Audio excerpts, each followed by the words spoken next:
What's this? Green Lantern Corps and the Black Canary still alive at HBOmax?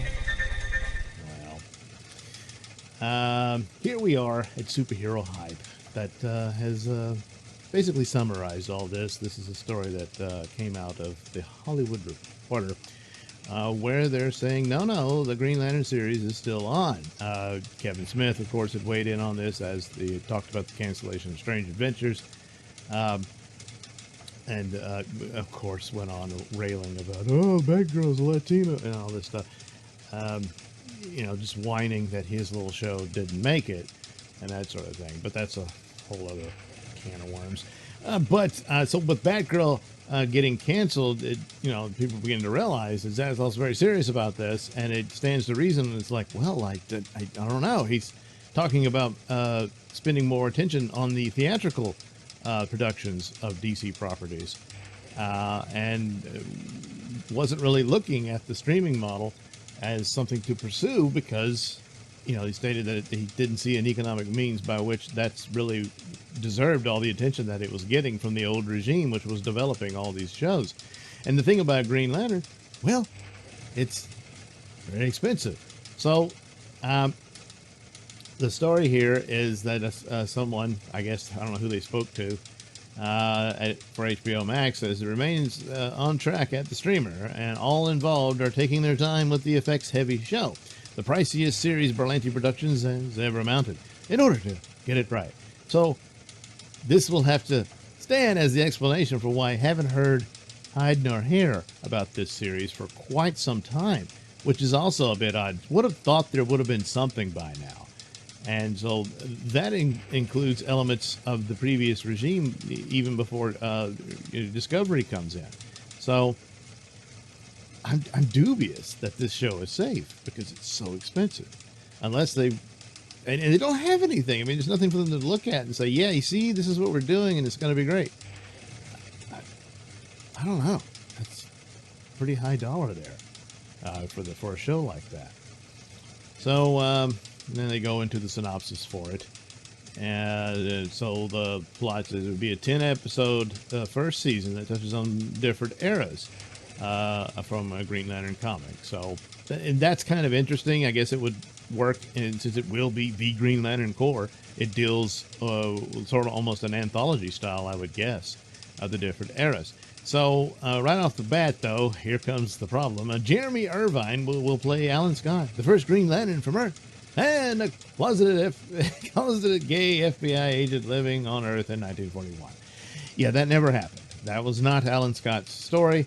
In fact, I think he was actually a publisher living in Gotham City, but he was part of the original Justice Society and fought in World War II and all that sort of stuff. So the date's accurate, but another important thing is he was never a member of the Green Lantern Corps. He existed in an alternate universe. His Green Lantern story is very different. Of course, there was universe crossovers between him and Hal Jordan and all that stuff, and they met each other. But the gay stuff is just tacked on for political reasons. That's all it is. And there was a gay version of him that they introduced after the New 52 initiative that they did.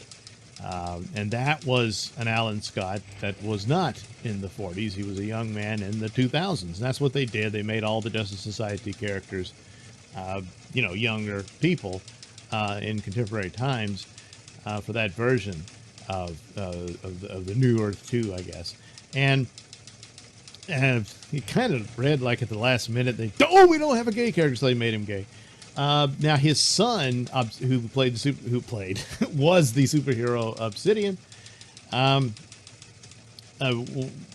was gay, but there again was another character that seemingly wasn't early on. So something changed, I'm kind of blanking on how long they've done this or how much of the backstory of the character before they decided to make the character gay happened or not. So you could say it's the same scenario. But they just dropped him all together and decided, well, he doesn't have the Green Lantern name, so let's just slap that on to his father.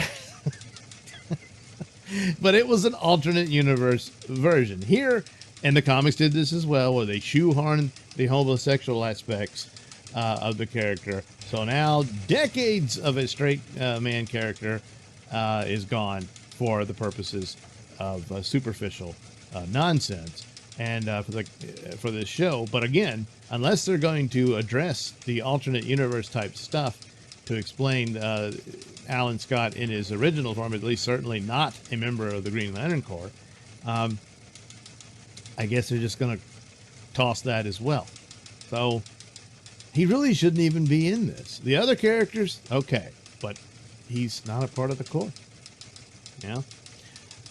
Finn Ritrock was cast as Guy Gardner, who probably has the chance to steal the whole series because Guy Gardner is a comical a-hole type character. And done right could be pretty good. But I hadn't heard that he would be in the era of 1984. So that's interesting. A lot of these characters provide, unless they do a time travel story, which could happen, they won't interact with each other. So and the other Lanterns slated to appear would be Kilowog, of course, and Jessica Cruz and Simon Baz, who would be in current times doing the show. And Sinestro would be there. But without Hal Jordan or Jon Stewart, it's kind of lackluster. We probably shouldn't even have him around.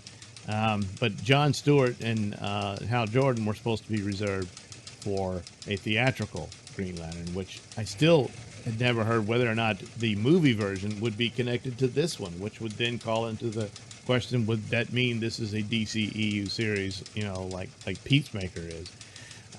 Don't know, and I'm dubious that this show is safe. Because it sounds pretty expensive, and plus I'm already seeing problems with it. So, but so far officially, until further notice, Greg Berlanti is writing and executive producing the series. Superman and Lois, Helmer, Lee, Tola, and Krieger will direct the first 2 episodes when the show will appear on HBOmax, as anyone's guess. Yeah, you see, that's just, so, I don't think this is a solid thing. It's just what they're saying now until they get the call. Yeah, we're not going with this. So I think so, because it sounds like a very expensive series to pursue when Zaslav is going on and on and on about putting all the money into theatrical releases. Certainly a Green Lantern film sounds likely, but that's probably going to be the one that would feature Hal Jordan and Jon Stewart. There had been this talk of that there was this pitch for an idea of a buddy cop type deal where Hal Jordan is sort of the older Green Lantern mentoring a young Jon Stewart, and Jon Stewart ultimately becomes their main Green Lantern for Justice League and all that type of stuff. But that remains to be seen. But as far as the TV series, it perhaps could be a project that gets revisited once they've got their DC films off the ground and in the position that Zaslav would like it, where there's a surplus of cash coming out of these films that were profitable. And so you can explore things like this and expand your DC universe in television as well as the films. So anyway, are you glad to hear Green Lantern still going forward? Well, I'm not convinced it is. That could change pretty quickly. So Black Canary, which was a show I forgot completely about. I can't imagine why. Oh, because this is a character spinning out of the failed Birds of Prey film. See, already forgot the title, which was just awful, just terrible. And so, but they're saying the TV film, not series rather, was still in development. Now, for a while, there was talk that she would appear in the Batgirl film. Apparently, that wasn't true. My guess is there was some confusion because she was also being slated to have an HBOmax movie, just like the Batgirl film was. So that's the deal. But if Batgirl got the X, I really don't see this one continuing. Other than you could probably do a Black Canary film with a small budget. But the problem is, does this protect the brand? As Zaslav was saying. So he was saying he didn't think Batgirl did. So I don't know, the Black Canary film. What interest is there in that? You know, especially since this is a character spinning out of a failed film. So yeah, geared more to theatrical releases. That the HBOmax projects probably, if not outright canceled, are on hold. So I'm not really optimistic about this one either. Yeah, Journey Samole is still supposed to be the character, well, it came out 1 month before the COVID. Yeah, well, you can't really count that as the reasons why it failed. It failed because it's just not that good. So, Lovecraft Country's Misha Green is said to be writing the script for Black Canary movie, but given recent events at the parent company, we believe it's happening when it actually goes that we'll believe it's happening. Yeah, well, the same goes for Green Lantern, I think. So, Green Lantern, it's just too expensive. I think they'll move instead to a movie. And Black Canary, I don't think so. But right now, as I'm taping this, the official word is, oh, it's still in development. So take that for what it's worth.